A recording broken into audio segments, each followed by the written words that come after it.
بسم الله الرحمن الرحيم بسم الله الرحمن الرحیم. Allahümme salli ala Muhammedin ve ali Muhammed. Salam əziz izləyicilər, hər birinizi xoş gördük. Allah bu əziz və əzəmətli ayda hər birinizin ibadət və itaətinizi qəbul eləsin inşallah. Biz Qur'an-ı Kərimin təfsirini davam etdiririk. Bugünkü surə ki, onun təfsirinə başlayırıq. İxlas və ya Tohid surəsidir. Allahı tanıtdırma surəsidir. Allahın əzəmətini, Allahın heç kəsə ehtiyacı olmadığını, Allahın doğub və ya doğulmadığını tanıtdıran bir surədir. Hər bir suranın müəyyən ayələrində nazil olma səbəbləri vardır. Bu surənin də nazil olma səbəbi bundan ibarətdir ki, İmam Cəfər Sadiq əleyhissalamdan nəql olunur. Yəhudilər Peyğəmbərdən istədilər ki, Allahı onlara tanıtdıra. Və Həzrəti Rəsulullah 3 gün sükut elədi. Yəni, sakit qaldı, cavab vermədi. Bu mənada ki, yəni vəhyi gözlədi ki, görüm Allahın özü nə vəhy eləyib, nə nazil eləyəcək. Və nəticə etibarilə Tohid surəsi nazil oldu. Bəzi rivayətlərdə gəlib ki, Abdullah ibn Suriya və yaxud Abdullah ibn Səlam Peyğəmbərdən sual edirdilər. Allah necədir, nə cürdür, hardadır?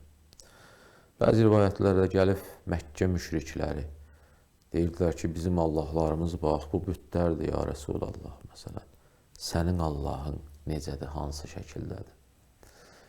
Bəzi rivayətlərdə gəlib ki, Nəcran Məsihiləri sual edirdilər ki, sən öz Allahını necə bizə tanıtdıra bilərsən? Hər halda hər kim və yaxud hər hansı qrup Allahı təsəvvürünün necə olmağını sual etməyinin heç bir problemi yoxdur. Hamısı da sual eləyə bilərdi.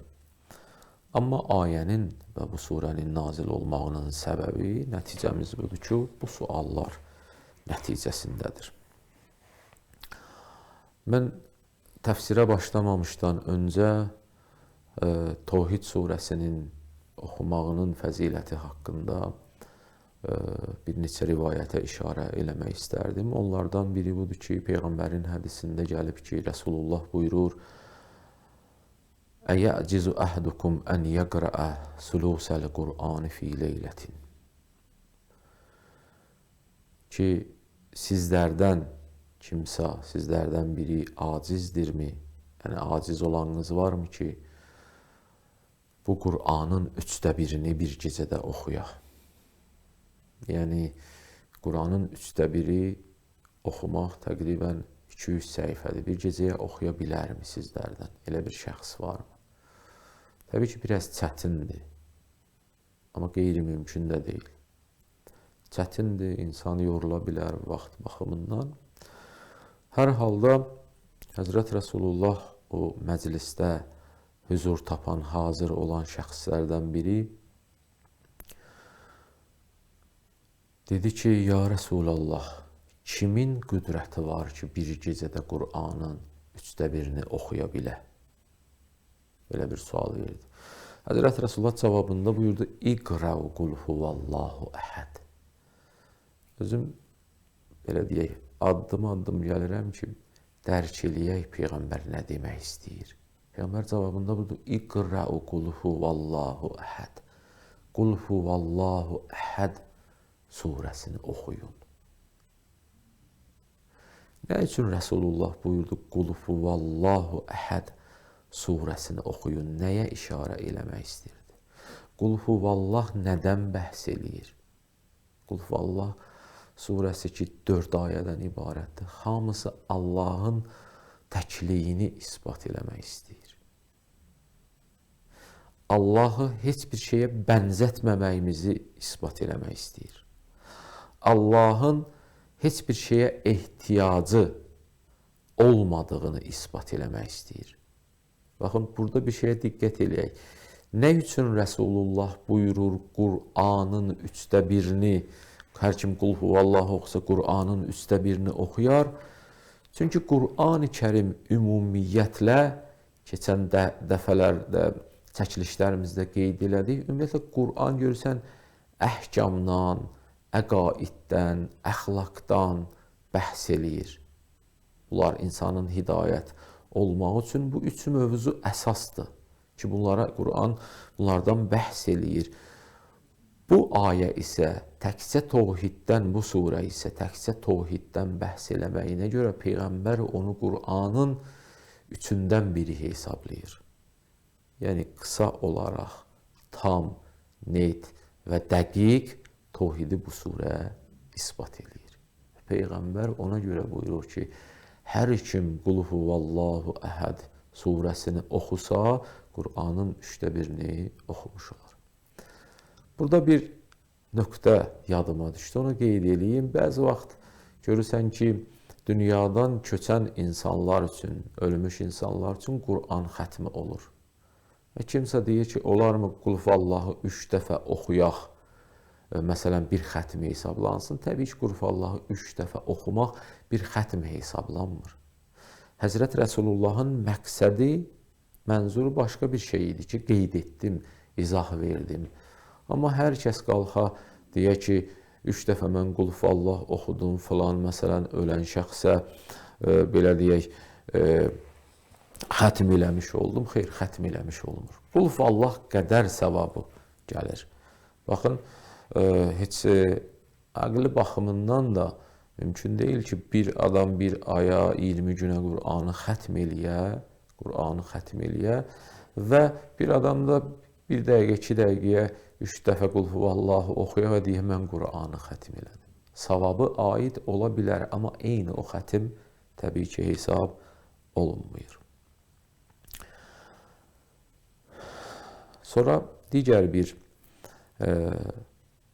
mən hədisə də işarə eləyim, o da bundan ibarətdir ki, İmam Sadiq əleyhissalamdan nəql olunur ki, o zaman Peyğəmbər, yəni olmuş hadisədir, Səad ibn Məazın dünyasını köçəndə məyyit namazı qılırdı.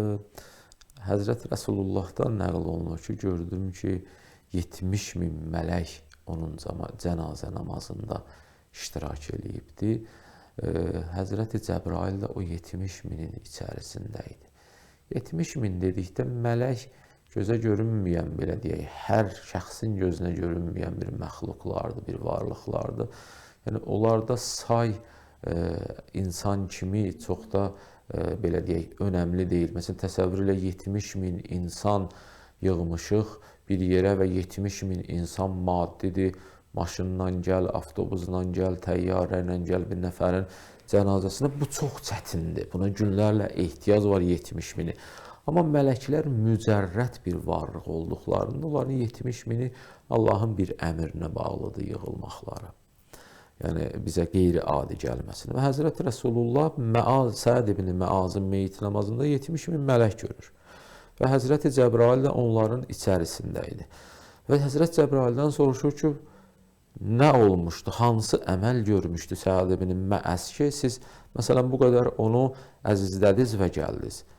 Həzrət Cəbrail cavabında buyurur ki, Səad ibn Məaz oturanda, duranda, yeriyəndə Təvhid surəsini həmişə təkrarlayardı.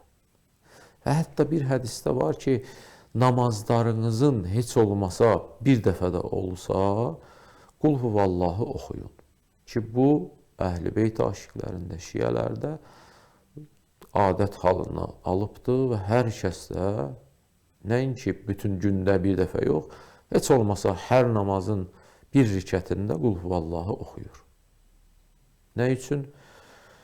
Hədisdə var ki, hər kim, yəni İmam Sadiq əleyhissalamdan nəql olunur ki, namazda ola, yəni gündəlik namazını qıla, yəni bir dəfə də olursa qul huvallahu o surələrin birində oxunmaya, ya Əbdəllah ləstu minəl musallin.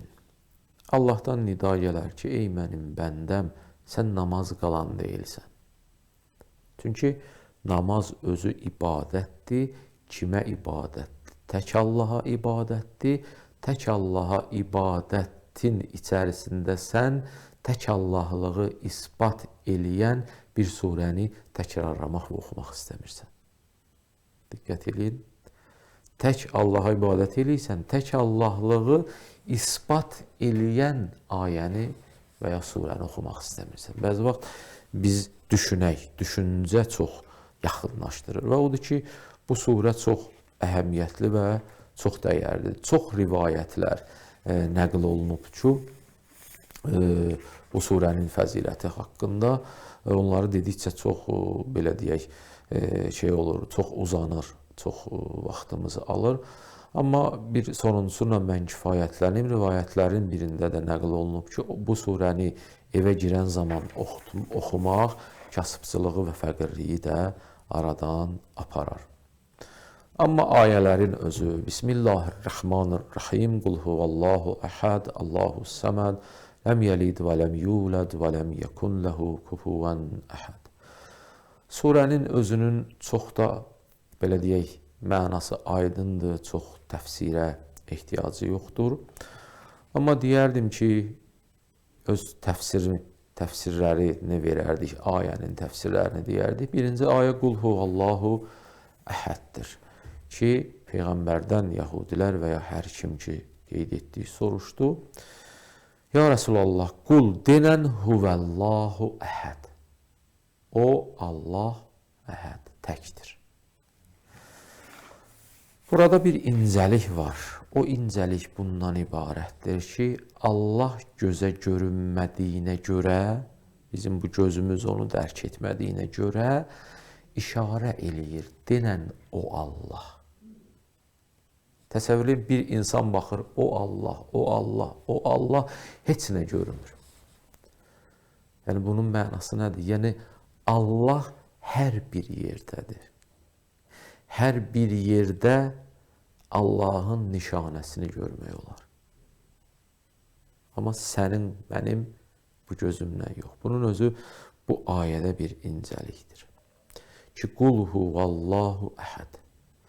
Ki, Fussilət surəsinin 53-cü ayəsində oxuyuruq. Sənurihim ayatinə fil afaqi və fi ənfusihim hətta yətəbəyyənə ləhum ənəhul həq. Tezliklə biz öz nişanələrimizi həm bu dünyada, həm göy aləmində, belə deyək, həm sizin bəndə olaraq öz bədən quruluşunuzda, bədən daxilinizdə sizə göstərəcək, sizə bəyan eləyəcək. Ləhum ənəhul həq. Siz onda biləcəksiniz ki, Allah haqdır. Yəni, bu ayədən nə istifadə olunur? Bu ayədən bu istifadə olunur ki, o ki, Allah buyurur, Qul huvallahu əhəd, denən o Allah təkdir, o Allah hardadır? Deyir, o Allahı biz sizə göstərəcəyik nişanələrimizdə, göy aləmində, yer aləmində, sizin özünüzdə. İncəliyə diqqət eləyin. Bir dənə huvə, qrammatikada deyirlər, şəxs əvəzliyi. O, kimdir o? Onun biz qüdrətini, onun biz nişanələrini görürük. Və Allah, ona görə Allah kəlməsi bütün dəyərləri, bütün Allahın sifətlərini, bütün hər bir şeydən üstünlüyü əhatə eləyir. Allah özü nə deməkdir? Allah kəlməsi lüğət baxımından vələh sözündən götürülüb. Vələh. Yəni, bu mənayadır, heyran edici. Yəni, ağıllar, insanların ağılları Allahın zatını düşünməkdə heyrandılar. Gözlər onu görməkdə heyrandılar, təəccübdədirlər.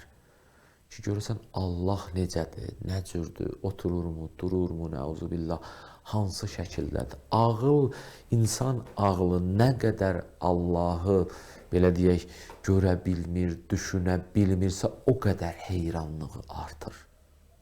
Allah bir varlıqdır ki, belə deyək, ağılları heyran edib, ağılları təəccübdə qoyubdur.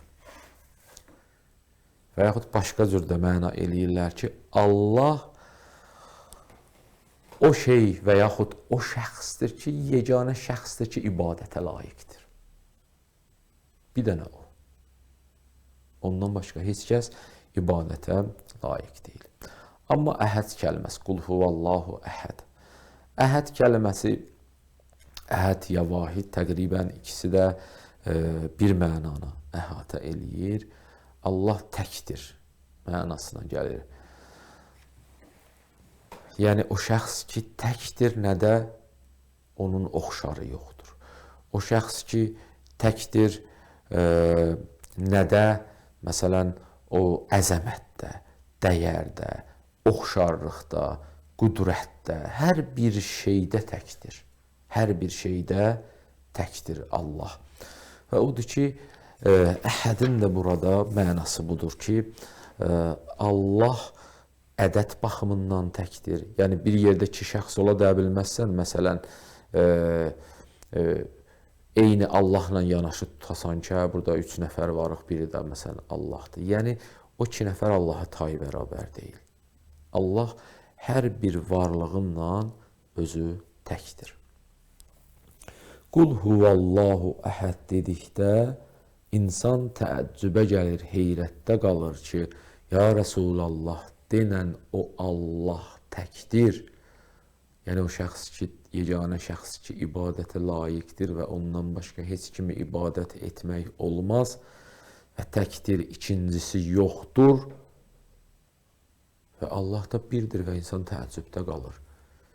Ağıllar heyrətdə qalır. Belə bir mənanı ifadə edir.